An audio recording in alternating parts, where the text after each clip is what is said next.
Bom, pessoal, agora nós vamos falar dos fatos jurídicos, né? Na videoaula anterior, a gente disse que, na visão tradicional, tirando Hans Kelsen sempre, né?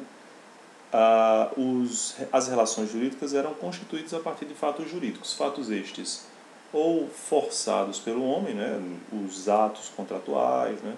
Ou naturais, que acontecem no dia a dia, o nascimento, a morte, o casamento, por exemplo.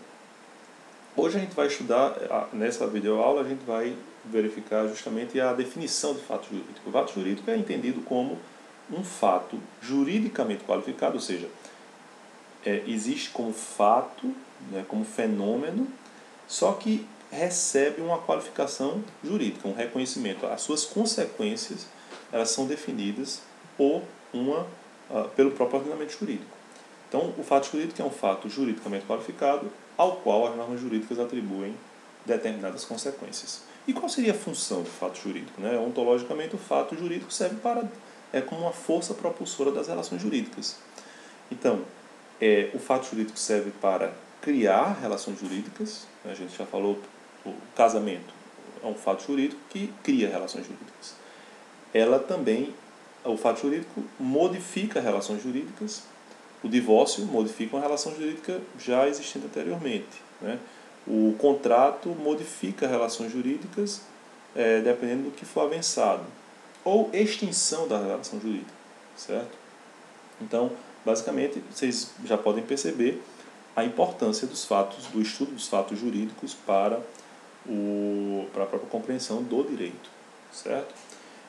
A classificação dos fatos jurídicos vai variar da mesma maneira como variam todas as classificações em qualquer ramo do direito, como a gente já mencionou nas nossas aulas. Mas, didaticamente, a gente vai se ater à classificação que a gente colocou no SIGA, né? Nós temos lá os fatos jurídicos em sentido lato sensu, né, em sentido mais amplo, e dentro desses fatos jurídicos cabem os fatos jurídicos estrito sensu, os fatos jurídicos em sentido estrito, que nada mais, nada menos são do que os fatos naturais, né? Então, por exemplo, a morte é um fato jurídico estrito sensu, é um fato jurídico natural. É um fato natural porque ele ocorre independentemente da vontade, ou diria de Moles, independentemente da conduta humana. Você vai dizer, mas espera aí, o nascimento ocorre independentemente da vontade? Como assim, né? A gente sabe como é que acontece o nascimento, né? O que antecede o nascimento para que ele possa acontecer. Mas vejam, pode até ter havido vontade na concepção, mas a concepção em si, ela independe da vontade humana. Então a gente não vai ficar torcendo, né, pela nossa vontade, não, vai agora, vai, divide a célula. E não existe isso. Bom, então, assim, eu já estou imaginando aqui a reação de vocês a essa... fica meio sem contexto, fora de aula, mas enfim. A vontade humana não determina a produção das consequências. Nós temos o nascimento, a morte, né, como fato natural, e alguns eventos na natureza. Por exemplo, uma tempestade. Uma tempestade é um fato natural. Vocês podem perguntar, professor, mas isso é capaz de fazer nascer uma relação jurídica? Por exemplo, uma chuva forte? Sim. Porque, por exemplo, dessa chuva forte, se ficar constatada a omissão estatal em evitar os efeitos dessa chuva forte, nós vamos ter responsabilidade do Estado, portanto, uma relação obrigacional do Estado em relação aos prejudicados por aquela chuva forte. Assim a gente vê que os fatos naturais, mesmo os fatos da natureza, elas podem dar ensejo a relações jurídicas. A maioridade é um exemplo também de fato natural. O decurso de tempo, né? Então a gente não depende da gente o decurso de tempo. Por exemplo, agora eu estou falando e o tempo está transcorrendo, apesar de eu não, mesmo que eu não quisesse que ele passasse. Esses são os chamados fatos naturais. Dentro daquela chave grande dos fatos jurídicos lato sensu, nós temos os fatos jurídicos estrito sensu e também temos os chamados fatos humanos, ou também chamados atos jurídicos lato sensu. Então, fato jurídico, lato sensu. Fato natural, ato jurídico, lato sensu. Né? O ato jurídico, lato sensu, são os atos humanos, né? São atos, são condutas, né? Se subdivide, por sua vez, em atos lícitos e atos ilícitos. Os atos lícitos, por sua vez, se subdividem em atos jurídicos estrito sensu e negócios jurídicos. Negócios jurídicos, é claro, é bom também que se faça essa reserva. Essa é a classificação típica do direito privado, né? Então, vários fatos jurídicos, eles obedecem a uma outra caracterização quando eles pertencem, dizem respeito às relações de direito público, não tem sua especificidade. Mas a gente está tratando como geralmente é colocado dentro dos principais livros de direito ou de introdução e próprio de introdução ao direito civil. Então, os negócios jurídicos. Então, um contrato de compra e venda é um negócio jurídico. Por quê? Porque a norma se estabelece entre as partes, né?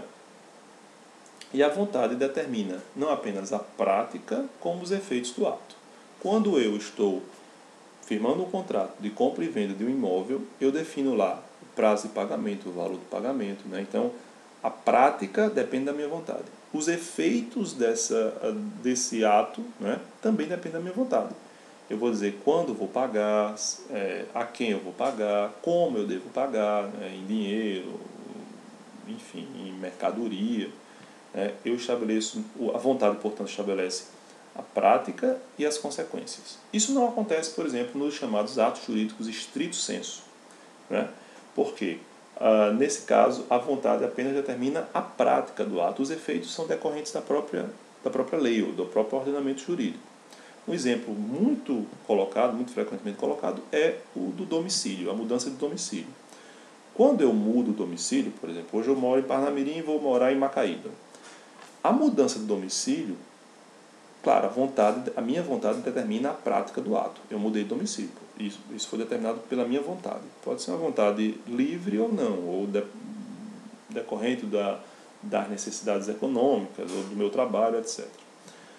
Mas a vontade existe, e a vontade está dirigida à prática do ato. Mas as consequências dessa mudança de domicílio não me cabem definir. As consequências são aquelas definidas no próprio ordenamento jurídico. Então, por exemplo, quando eu mudo de domicílio, tem repercussão no direito eleitoral. Eu, mudando de Parnamirim para Macaíba, eu só posso ser eleito em Macaíba. Ou eu só posso eu devo transferir o meu local de votação para Macaíba. Entende? Então, a gente tem essa diferença. No negócio jurídico, a vontade determina a prática e as consequências. No ato jurídico estrito sensu, em sentido estrito, restrito, nós temos a vontade determinando apenas a prática desse ato. E o ilícito, pessoal? O ilícito é tão importante assim, a gente já falou sobre isso, que Kelsen defendia que o ilícito, na verdade, é aquilo que dá real ao seu direito. Sem o ilícito, o direito não existiria, não teria sentido, porque o ilícito justamente determina a existência da sanção. Quando existe a definição do ilícito, há uma fortaleza ao próprio direito. É o direito se fortalecendo, se fazendo valer e se diferenciando das outras ordens sociais. O ato ilícito, portanto, ele é jurídico. Então, a gente pode dizer, o ato ilícito é jurídico. Sim, é jurídico não porque ele está conforme o direito, mas porque ele tem efeito jurídico, né? Então, se alguém mata, existem consequências jurídicas. E a gente já viu a definição do fato jurídico, né? O fato juridicamente qualificado que tem suas consequências definidas dentro do ordenamento jurídico. Então, portanto, a gente pode afirmar de maneira muito categórica que o ato ilícito é um ato jurídico, sim, né? É um ato humano, portanto, lá da categoria dos atos, os atos jurídicos lato sensu, mas ele tem essa especificidade. Uma pergunta que se faz: todo ato ilícito causa dano? Não é. Por exemplo, alguns atos ilícitos, independentemente do dano que causa, podem constituir sim atos ilícitos. Aí outra pergunta: todo ato que causa dano é ilícito? Outra resposta negativa. Porque, por exemplo, se alguém vem atentar contra a minha vida e eu, para me defender, utilizo de formas legítimas, terminando por matar aquela pessoa, eu, obviamente, produzi um dano àquela pessoa. Só que esse dano não é ilícito. O próprio ordenamento jurídico reconhece a minha possibilidade de, me contrapondo a esse atentado, eu assumir uma postura de defesa da minha própria vida e causando dano a outrem, sem haver ato ilícito nesse caso. A legítima defesa, o estado de necessidade, né? E existe inclusive uma tese de responsabilidade do Estado por ato lícito. Vamos lembrar aqui, grandes obras. Um exemplo muito bem colocado nos livros é o Minhocão de São Paulo. O Minhocão de São Paulo, ele termina... Não, o Minhocão é um elevado, né, que terminou por devassar vários prédios, eu acho que em São Paulo. Então, eu fui tolhido na minha intimidade, porque o elevado termina possibilitando a visualização da minha intimidade. Nesse caso, é um ato lícito do Estado. Só que não se imagina que o Estado pudesse impor apenas a algumas pessoas um sacrifício tão grande. E, nesses casos, se reconhece a possibilidade de indenização, mesmo se constituindo um ato lícito. Portanto, é um ato lícito, mas causa dano. E dano, portanto, reparável. Bom, vamos agora tratar um pouco sobre os elementos, né, do ato jurídico. A gente classifica aí os elementos como os elementos essenciais, os elementos naturais e os elementos acidentais. Os elementos essenciais são os que devem estar presentes em todo ato jurídico. Nós temos, por exemplo, sujeito capaz, né? Temos que todo ato jurídico tem que ter um sujeito capaz, tem que ter objeto lícito e a forma prescrita ou não proibida por lei. Ou seja, a forma tem que ter uma forma definida por lei, ou quando a lei não prevê uma forma específica, desde que não contrarie esse próprio mandamento.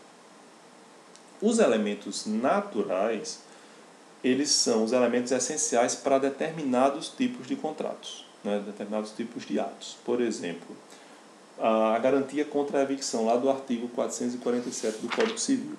O artigo 447 diz: nos contratos onerosos, o alienante responde pela evicção. Então, a evicção, que é a garantia que eu tenho como comprador de que se aquele imóvel, ele, por exemplo, tiver algum vício, tem alguma pendência lá atrás, eu posso entrar na justiça contra aquele que me vendeu para que ele possa me restituir o dinheiro pago, né? Vejam que a redação diz, do artigo 447 do Código Civil diz: nos contratos onerosos. Não são nos contratos gratuitos, essa regra não existe, essa garantia da evicção não existe. Portanto, esse constitui um elemento natural para os contratos onerosos. É um elemento típico dos contratos onerosos, né? E também temos os elementos acidentais. Eles constituem estipulações facultativas, como, por exemplo, a gente tem a cláusula penal. O que é a cláusula penal? Quando a gente coloca a multa no contrato, no caso de descumprimento, essa é uma cláusula penal. Isso é essencial ao contrato? Não. Os atos jurídicos, nem todos têm cláusulas penais. Isso pode acontecer? Pode. E por isso, esse é um elemento acidental. Temos também mais uma classificação dos atos jurídicos, né? Os atos jurídicos unilaterais ou bilaterais. Os unilaterais, quando existe apenas uma manifestação de vontade, né? Então, eu vou doar gratuitamente esse bem a você. Então, há apenas uma manifestação de vontade e o contrato já se perfaz, a doação já está perfeita. E temos os atos bilaterais, como o contrato de compra e venda, né? Eu preciso ter a vontade de de dar o bem e você a vontade de comprar aquele bem. Temos também a diferença entre atos onerosos e gratuitos. Os atos onerosos é quando as vantagens patrimoniais são recíprocas, compra e venda mais uma vez. O comprador tem um benefício, né? Tem uma vantagem patrimonial, que ele vai ter o bem, e o vendedor também tem um benefício, que é justamente o recebimento do pagamento por aquele bem dado. Nos atos gratuitos, isso não ocorre. Mais uma vez, recorrendo ao exemplo da doação sem nenhuma condição, né? sem receber nada em troca. Eu dou algo a alguém e só aquele alguém tem uma vantagem patrimonial, né? Temos também os atos comutativos e os aleatórios. Os comutativos é em que se prevê uma certa equiparação entre as prestações. Quando eu compro um imóvel, eu imagino que aquele valor que eu estou pagando seja relativamente justo, né? Intimamente posso até dizer, não, isso aí está um valor muito alto, mas eu vou pagar mesmo assim. Mas existe um certo equilíbrio. Diferentemente dos atos aleatórios, depende da alea, né? da sorte. Eu aposto que a Mega Sena hoje, o bilhete é o que? R$3, eu posso com R$3 ganhar uma bolada de 20 milhões, 40 milhões, 80 milhões. Não existe nenhum equilíbrio, portanto o ato é aleatório. E por fim, os atos típicos e atípicos. Os atos típicos são aqueles que estão previstos lá no Código Civil, por exemplo, compra e venda, doação, locação,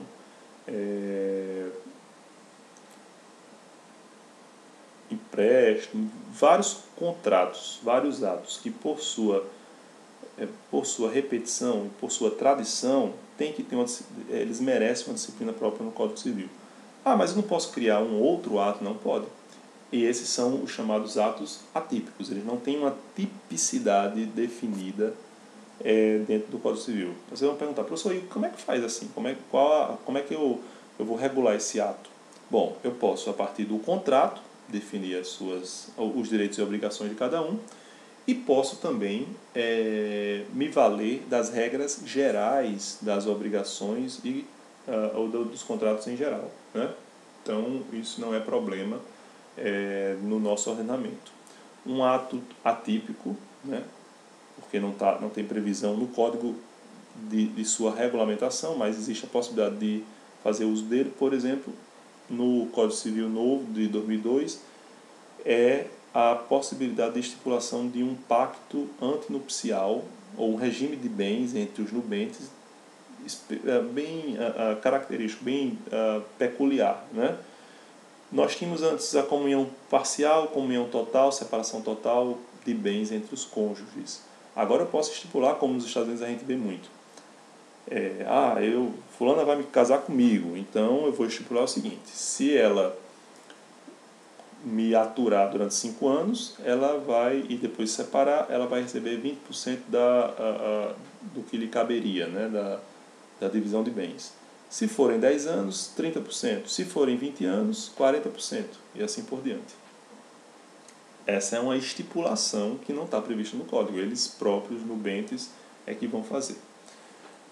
O ato jurídico também, como o ato humano, né, ele também é sujeito a defeitos. Nós temos 3 defeitos básicos. O defeito maior, o defeito da nulidade, que é um vício insanável. Por exemplo, quando a gente tem um sujeito incapaz.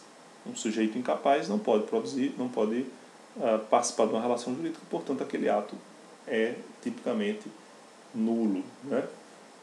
Quando ele é absolutamente incapaz. Só que quando ele é relativamente incapaz, lembram? Quando eu não tenho uma capacidade plena. Eu sou assistido pelos meus pais, eu tenho 16 anos. Então, esse ato pode ser anulado. Portanto, ele é anulável. Ele não é nulo. Ele pode produzir efeitos, inclusive ele pode ser, depois, não teve nenhum prejuízo para ninguém, então vamos reconhecer como válido esse ato.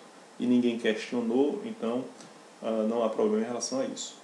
E também existe o chamado ato inexistente. Não existe nenhum efeito prático que eu vislumbre, pelo menos, entre ato nulo e ato inexistente. Tem as mesmas consequências, ou seja, não há nenhuma repercussão distinta entre um e outro. A repercussão única é a retirada de efeitos da sua produção.